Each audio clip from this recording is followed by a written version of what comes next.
ఆయన సాధారణ దినసరి కూలి, రెక్కాడితే గాని డొక్కాడని స్థితి నుండి ఈరోజు ఉన్నత శిఖరాలకు చేరాడంటే ఆయన నడిచింది పూలబాటలో కాదు, అడుగడుగున దారికి అడ్డం పడుతున్న ముళ్ళబాటలో.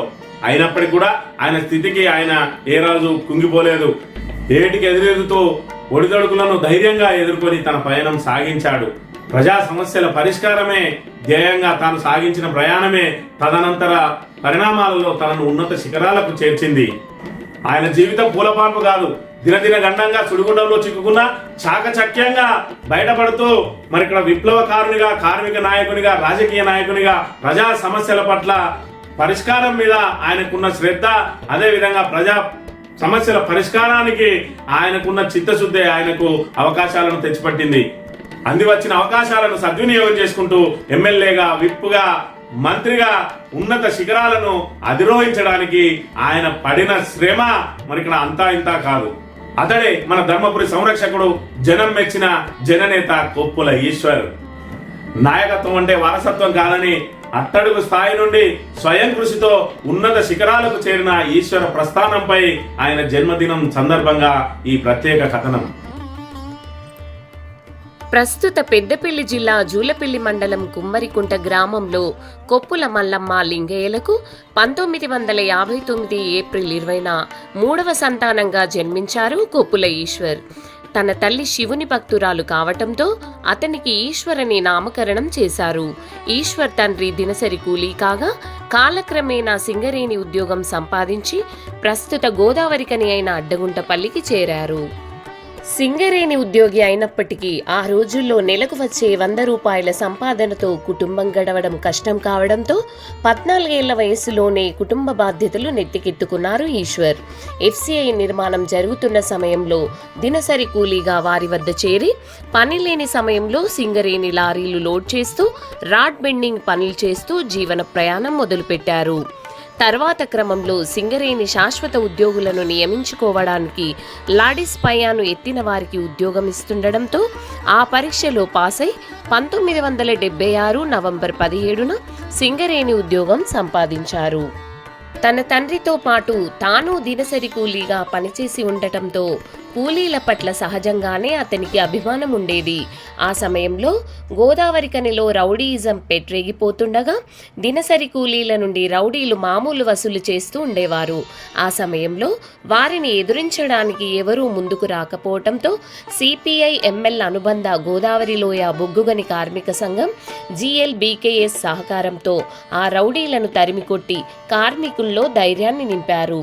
తద్వారా విప్లవ భావాలను అలవర్చుకున్నారు. కొప్పులీశ్వరన్న లాంటి ఒక మనసున్నటువంటి ఒక ప్రజలకు అందుబాటులో ఉండి సేవ చేయాలనేటువంటి ఆలోచన ఉన్నటువంటి నాయకులు చాలా అరుదు. అటువంటి గొప్ప నాయకుడి నాయకత్వంలో మేము పనిచేయడం అనేది నిజంగా మా అదృష్టం. మేము రాజకీయ ప్రస్థానాన్ని ఈ యొక్క విద్యార్థి దశలో మొదలుపెట్టినటువంటి సమయంలో కొప్పులీశ్వరన్న గారి ఒక స్ఫూర్తిదాయకమైనటువంటి నాయకత్వానికి ఆకర్షితులమై ఆనాడు అన్నతో కొప్పులీశ్వరన్న గారితో మేము ఈ యొక్క రాజకీయంలో ఒక చురుకైనటువంటి కార్యకర్తలాగా ఈ యొక్క రాజకీయాలలో మేము అరంగేట్రం చేశాము. కాలక్రమేణా GLBKS CPI ML కార్యక్రమాల్లో చురుగ్గా పాల్గొంటూ పోలీసులకు పట్టుబడకుండా తన కార్యకలాపాలు నిర్వహిస్తూ సంఘంలో ముఖ్య కార్యకర్తగా గుర్తింపు తెచ్చుకున్నారు. అప్పటికే అనేక కేసులు ఈశ్వర్పై నమోదు కాగా కాంగ్రెస్ నాయకుడు గుమ్మడి కుమారస్వామి మీద హత్యా ప్రయత్నం చేశారని 307 సెక్షన్ కింద నాన్ బెయిలబుల్ కేసు కూడా నమోదైంది.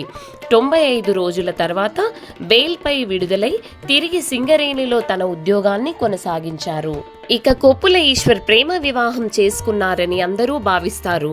కానీ ఈశ్వర్కు యుక్త వయస్సు వచ్చిన నేపథ్యంలో ఆయనకు పెళ్లి చేసే బాధ్యతను సంఘమే చేపట్టి CPI ML సానుభూతిపరుడైన ఆంధ్రా నుండి నిజామాబాద్కు వలస వచ్చిన యలవర్తి సుబ్బారావు 3వ కుమార్తె అయిన కోకిలతో సంఘం సభ్యులే మాట్లాడి పెళ్లిని కుదిర్చారు. ఈ సమయంలో ఈశ్వర్ తనపై ఉన్న కేసుల గురించి తన కుటుంబ నేపథ్యం అంతా కూడా ఆమెకు వివరించగా ఆమె సమ్మతించడంతో తన మనసులో ఉన్న మరో మాటను కూడా ఆమె చెవిలో వేశారు. అదే తన అభిమాన విప్లవ నాయకురాలైన స్నేహలత పేరును పెట్టుకోవాలని కోరగా ఆమె దానికి సమ్మతించడంతో సంఘ సభ్యుల సమక్షంలో స్నేహలతను ఈశ్వర్ ఆదర్శ వివాహం చేసుకున్నారు. ఉద్యమ నేత కేసీఆర్ గారి ప్రియ సోదరులైన మన కొప్పులీశ్వరన్న గారు మా జూలపల్లి మండలంలో కుమ్మరికుంట గ్రామంలో జన్మించడం మా అందరి జూలపల్లి మండల ప్రజలందరం కూడా గర్వంగా ఫీల్ అవుతాం. సిపిఐ ఎంఎల్ రెండుగా చీలిపోవడం, ఒక ఎన్కౌంటర్ కేసులో తనను అకారణంగా ఇరికించి మళ్లీ జైలుకు పంపడం, వచ్చాక సైతం పోలీసుల వేధింపులతో తాను రాజకీయ పార్టీలో చేరాలని నిర్ణయించుకుని ఎన్టీఆర్ స్థాపించిన తెలుగుదేశంలో చేరి క్రియాశీలకంగా వ్యవహరించారు. ఆయన పనితీరును పరిగణలోకి తీసుకున్న అధిష్టానం 1989లోనే ఆయనను మేడారం టీడీపీ అభ్యర్థిగా ప్రకటించిన బీఫామ్ ఇచ్చే సమయంలో అవకాశం చేజారి మాలెం మల్లేష్ను వరించింది. దాంతో తాను ఎన్టీఆర్ దృష్టిలో ఎమ్మెల్యే అభ్యర్థిగా పడడమే తన అదృష్టంగా భావించి అంతే విధేయతతో మాలెం మల్లేష్ విజయం కోసం కృషి చేయడం ఆయన నిబద్ధతకు నిదర్శనంగా నిలిచింది. దాంతో ఆ తర్వాత 1994లో వచ్చిన ఎన్నికల్లో టీడీపీ అభ్యర్థిగా అవకాశం రావడంతో సింగరేణి ఉద్యోగానికి రాజీనామా చేసి బరిలో నిలిచారు. అప్పుడు రాష్ట్రమంతా టీడీపీ ప్రభంజనం ఉన్నా మేడారంలో ఈశ్వర్ ఓటమి కోసం సొంత పార్టీ నేతలే మాలెం మల్లేష్ను ఇండిపెండెంట్గా పోటీ చేయించి వెన్నుపోటు పొడిచారు. తిరిగి తాను ఆర్థిక ఇబ్బందుల్లో ఉన్న నేపథ్యంలో తన ఉద్యోగం కోసం ఆర్జీ పెట్టుకుని మళ్లీ ఉద్యోగంలో చేరారు ఈశ్వర్. శ్రీ కొప్పుల ఈశ్వరన్న గారు పేద కుటుంబం నుంచినటువంటి వ్యక్తి. ఆయన ఎమ్మెల్యే అయినా మంత్రి అయినా ప్రతినిత్యం పేద ప్రజల అభ్యున్నతి కొరకు, వారి అభివృద్ధి కొరకే పరితపిస్తూ వారికి ఎంతో సేవ చేయడం జరుగుతూ ఉంది. ఆయన స్నేహానికి అత్యధిక ప్రాధాన్యత ఇచ్చేటువంటి వ్యక్తి. తిరిగి 1999లో తనకు టికెట్ రాకపోవడంతో ఇండిపెండెంట్గా నామినేషన్ వేయగా సింగరేణి కార్మికునిగా ఆయన రాజీనామా ఆమోదం పొందలేదని రిజెక్ట్ చేశారు. ఆ తర్వాత క్రమంలో తెలంగాణ మలి ఉద్యమం ప్రారంభమవడంతో 2001లో కేసీఆర్ స్థాపించిన టీఆర్ఎస్లో చేరి మేడారం నియోజకవర్గ ఇన్ఛార్జిగా తనకు విప్లవ నాయకునిగా, కార్మిక నాయకునిగా, రాజకీయంగా ఉన్న అనుభవాన్నంతా రంగరించి టీఆర్ఎస్ బలోపేతం కోసం కృషి చేశారు. వారు కూడా సింగరేణి కార్మికునిగా ప్రస్థానాన్ని మొదలుపెట్టి ఇవాళ ఒక రాష్ట్ర మంత్రిగా పనిచేసి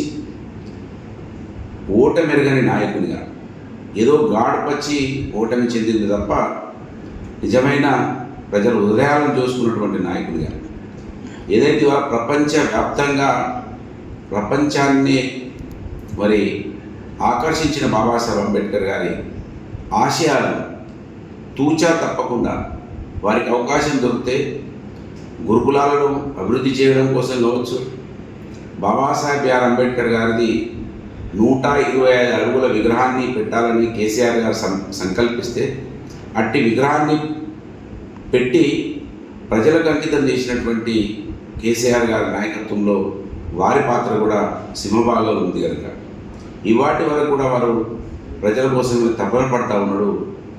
ప్రజల ఆకాంక్షలు, ప్రజల ఆకలి తీర్చడానికి కోసం కృషి చేస్తూ ఉన్నాడు. 2004లో వచ్చిన అసెంబ్లీ ఎన్నికల్లో భారీ మెజారిటీతో విజయం సాధించిన కొప్పుల ఈశ్వర్ అప్పటి నుండి 2018 వరకు వరుస విజయాలతో డబుల్ హ్యాట్రిక్ సాధించారు. 2004లో మేడారం నుండి విజయం సాధించిన తర్వాత 2008లో రాజీనామా చేయాలన్న అధినేత ఆదేశాల మేరకు మేడారం ఉప ఎన్నికల్లో, ఆ తర్వాత క్రమంలో నియోజకవర్గాల పునర్విభజనలో భాగంగా ధర్మపురిలో 2009లో, 2010 ఉప ఎన్నికల్లో, 2014, 2018లో 6 వరుస విజయాలను అందుకుని చీఫ్ విప్గా, మంత్రిగా సేవలను అందించారు. ఆయన ఆధ్వర్యంలోనే హైదరాబాద్ హుస్సేన్ సాగర్ సమీపంలో ఏర్పాటు చేసిన అతి ఎత్తైన అంబేద్కర్ విగ్రహం చరిత్రలోనే నిలిచిపోయేలా నిర్మాణం చేపట్టారు.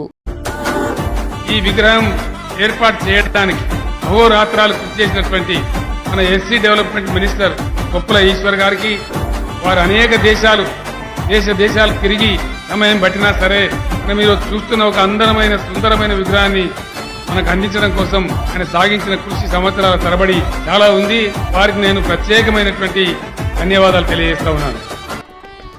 ఇక సేవా కార్యక్రమాల విషయానికి వస్తే తనకు అండగా నిలిచిన నియోజకవర్గ ప్రజలకు ప్రభుత్వం పరంగానే కాకుండా తన వంతుగా కూడా ప్రత్యక్ష సాయం అందించాలనే లక్ష్యంతో 2011లో తన తల్లిదండ్రుల పేరిట ఎల్ఎన్ కొప్పుల చారిటబుల్ ట్రస్ట్ అనే స్వచ్ఛంద సంస్థను ఏర్పాటు చేసి పేదలకు విద్యా, వైద్యం, ఉపాధి కొరకు అనేక కార్యక్రమాలు చేపట్టారు.